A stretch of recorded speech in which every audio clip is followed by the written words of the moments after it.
क्या आप बिजनेस करना चाहते हैं लेकिन क्या करें, कैसे करें, मार्केटिंग कैसे करनी है, सेल्स कहां से लाएं? डोंट वरी, अब आपको परेशान होने की कोई जरूरत नहीं है। दोस्तों, इस वीडियो के अंदर मैं आपके सारे सवालों के जवाब लेके आया हूं, तो बिना कुछ देरी के वीडियो को करते हैं शुरू। देखिए दोस्तों, ज्यादातर लोगों के दिमाग में बिजनेस करने के बारे में कब आता है, या तो वो किसी को देखेंगे कि हाँ बंदा सामने वाला बिजनेस कर रहा है, वो मर्सिडीज में घूमता है, उसका बिजनेस काफी अच्छा चल रहा है, उसके पास बहुत पैसा आ रहा है, हम भी बिजनेस करेंगे। देखिए दोस्तों, क्या आप यही सोच रहे हैं और ऐसे ही सोच के बिजनेस स्टार्ट करना चाह रहे हैं, तो रुक जाइए, एक जगह बैठ जाइए और सोचिए। देखिए दोस्तों, अगर आप बिजनेस करना चाह रहे हैं तो इसमें आपकी सेटिस्फेक्शन होनी चाहिए कि आप ऑलरेडी सेटिस्फाइड हैं या नहीं। बिजनेस में आपको कम से कम 3 से 5 साल का समय आपको देना पड़ेगा आपको अपना बिजनेस बिल्ड करने में, क्योंकि दोस्तों बिजनेस एक दिन में नहीं होता। बिजनेस में टाइम लगता है, पेशेंस रखना पड़ता है एंड उसको टाइम देना पड़ता है, और बिजनेस को बिल्ड करने के लिए काफी सारी चीजें सेक्रीफाइस करनी पड़ती है, जैसे कि नींद को सेक्रीफाइस करना पड़ेगा, आपको अपने आलस को सेक्रीफाइस करना पड़ेगा, आपकी सेटिस्फेक्शन होनी चाहिए। श्रीमद् भागवत गीता में भगवान श्री कृष्ण ने भी यही कहा है कि संकल्प,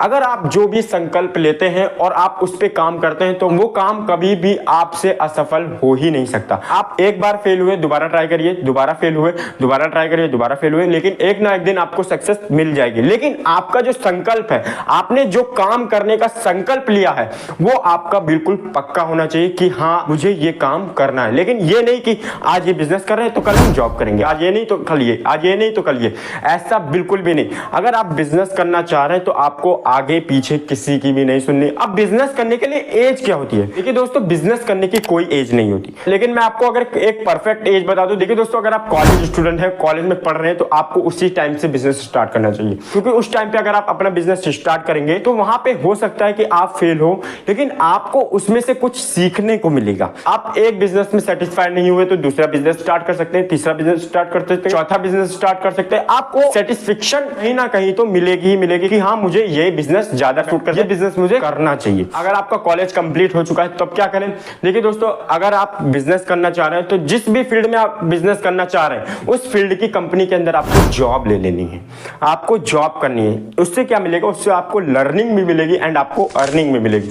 उसमें से जो भी अर्निंग करें वो भी पैसा सेव करें एंड अपना बिजनेस स्टार्ट कर दें, क्योंकि आपने उस बिजनेस को अच्छे से लर्न करा है, आपने सीखा है कि मैनेजमेंट कैसे होता है, फाइनेंस क्या होता है। बिजनेस में सबसे पहले होती है लर्निंग। जब तक आप लर्निंग नहीं करेंगे तब तक आप अर्निंग नहीं कर सकते। तीसरी चीज दोस्तों, आइडिया कहां से लाए बिजनेस का? देखिए दोस्तों, आइडिया का सिंपल सा मतलब होता है या तो आपका किसी चीज में इंटरेस्ट हो, या तो आप किसी चीज में एक्सपर्ट हो। बाहर कंट्री में कुछ चल रहा है वो इंडिया में नहीं है, या बड़े सिटी में कुछ चल रहा है और छोटे सिटी में वो चीज नहीं है, तो आप उस चीज का बिजनेस कर सकते हैं। जैसे कि मैं आपको एक एग्जांपल देता हूं, लापिनोज पिज्जा ने, बाहर की कंट्रीज में क्या था कि बड़े बड़े पिज्जा के स्लाइस मिलते थे खाने के लिए पिज्जा के रूप में, तो इंडिया में वो ऐसा नहीं था। लेकिन मिस्टर सनम कपूर ने, यानी कि लापिनोज पिज्जा के फाउंडर ने, उस स्ट्रेटेजी को इंडिया में लाया। आज 1000 करोड़ की कंपनी बन चुकी है लापिनोज पिज्जा। आपके जो बिजनेस का प्रोडक्ट है या सर्विस है वो या तो फर्स्ट होना चाहिए, या तो बेस्ट होना चाहिए, या तो वो डिफरेंट होना चाहिए। अब पैसा कहां से लाना है? देखिए दोस्तों, आपको अपने खुद के पैसे से बिजनेस स्टार्ट करना। आपके पास उतना अमाउंट नहीं है जितने में बिजनेस स्टार्ट हो जाएगा, तो आप किसी से उधार ले सकते हैं, यानी कि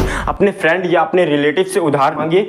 वो आपको अगर पैसा देते हैं तो ठीक है, नहीं देते तो आप काफी सारी गवर्नमेंट की स्कीम्स हैं जो कि लोन प्रोवाइड करते हैं, वहां से लोन के लिए ट्राई कर सकते हैं एंड अपना बिजनेस को स्टार्ट कर सकते हैं। मुझे एसेट कितना लगाना है अपने बिजनेस को स्टार्ट करने के लिए? देखिए दोस्तों, आप उतना एसेट ना लगाएं जिसमें आपका कोई रिटर्न ना मिले। आप अगर ये सोच रहे हैं कि मैं अपना ऑफिस ले लूं, ऑफिस में फर्निशिंग करवा लूं, तब मैं बिजनेस स्टार्ट करूंगा, मैं लैपटॉप ले लूंगा तब मैं काम करूंगा, बिजनेस स्टार्ट करूंगा, आपको उसी चीज में पैसा इन्वेस्ट करना है स्टार्टिंग टाइम में कि जिसमें आपको अच्छा खासा रिटर्न मिले। यानी कि आप 10 रुपए की चीज बेचे तो आपको 2 रुपए का बेनिफिट मिले या 5 रुपए का आपको मार्जिन मिले, तो आपको इसी चीज में पैसा इन्वेस्ट करना है जिसमें आपको प्रॉफिट मिले। नेक्स्ट चीज है, आप अपना इमरजेंसी फंड बना के रखें। अगर बाय चांस आपकी फैमिली आपके ऊपर डिपेंड है, आपके खर्चे पे डिपेंड रहती है आपकी फैमिली, आपका अगर आगे चलकर बिजनेस डाउनफॉल में गया या आपका आगे चलकर बिजनेस फ्लॉप हो गया, तो आपके पास जो इमरजेंसी फंड है वो आपकी फैमिली के खर्चों को पूरे करेगा। आपको 6 मंथ का इमरजेंसी फंड प्रिपेयर करना चाहिए, यानी कि अगर आपका घर का खर्चा चलता है 20,000 रुपए में, तो आपके पास इमरजेंसी फंड प्रिपेयर होना चाहिए 1,20,000 रुपए का,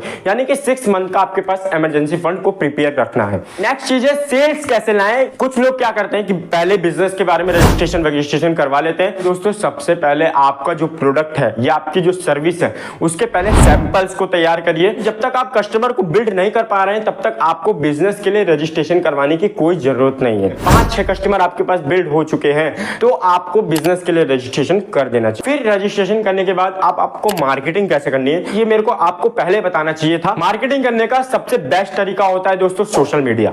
आप अपने सोशल मीडिया पे अपने बिजनेस के अकाउंट बनाइए, वहां पे अपने प्रोडक्ट और अपने सर्विस को प्रेजेंट करिए, पोस्ट डालिए, रील डालिए, वीडियोस बनाइए, कुछ थोड़े बहुत पैसे से अपने ऐड को रन करिए, तो आपके बिजनेस की काफी अच्छी तरीके से मार्केटिंग हो पाएगी। दूसरी चीज दोस्तों, आप अपने बिजनेस के पैम्पलेट बनवा सकते हैं एंड अपने लोकल एरिया में उस पैम्पलेट को बंटवाइए, उनका ट्रस्ट अपने ऊपर बिल्ड करिए, तभी जाके आपका बिजनेस जो है काफी ग्रो होगा। एंड नेक्स्ट चीज है दोस्तों, एम्प्लॉय कैसे हायर करना। आपको दो तरीके के एम्प्लॉय मिलेंगे, या तो फ्रेशर एंड एक्सपीरियंस। आपको कौन सा चुनना है? अगर आपको सब चीज आता है, अपने बिजनेस के बारे में सब चीज पता है, बस आपको करने वाला चाहिए, तो आप फ्रेशर को रख सकते हैं। दूसरी चीज, अगर आपको फाइनेंस नहीं आता, आपको मार्केटिंग करनी नहीं आती, आपको बिल्ड करना नहीं आता, आपको मैनेजमेंट नहीं आता, तो आपको एक्सपीरियंसिव पर्सन को हायर करना है। आखिरी चीज है दोस्तों, आपका बिजनेस बिल्ड हो चुका है, आपके पास अच्छे खासे पैसे बन रहे हैं, तो आपको अपना बिजनेस को ग्रो करना है। तो ग्रो करने के लिए आपको कुछ इन्वेस्टर से बात करनी है। अपने पोर्टफोलियो के जरिए इन्वेस्टर्स को अपने बिजनेस के लिए सेटिस्फाइड करना है। इन्वेस्टर अगर आपसे सेटिस्फाइड हो जाता है तो आपके पास पैसे आ जाते हैं, आप उस पैसे से अपने बिजनेस को काफी अच्छे तरीके से ग्रो कर सकते हैं। तो दोस्तों ये थी कुछ टिप्स की जिससे आप अपने बिजनेस को स्टार्ट कर सकते हैं एंड अपने बिजनेस को ग्रो कर सकते हैं, अपने बिजनेस की मार्केटिंग कर सकते हैं, अपने बिजनेस की सेल्स को इंक्रीज कर सकते हैं। आई होप आपको ये वीडियो काफी पसंद आई होगी। अगर ये वीडियो पसंद आई तो वीडियो को लाइक कर देना और हो सके तो वीडियो को ज्यादा से ज्यादा शेयर कर देना। तो चलिए गाइस, मिलते हैं नेक्स्ट वीडियो में, तब तक के लिए जय हिंद।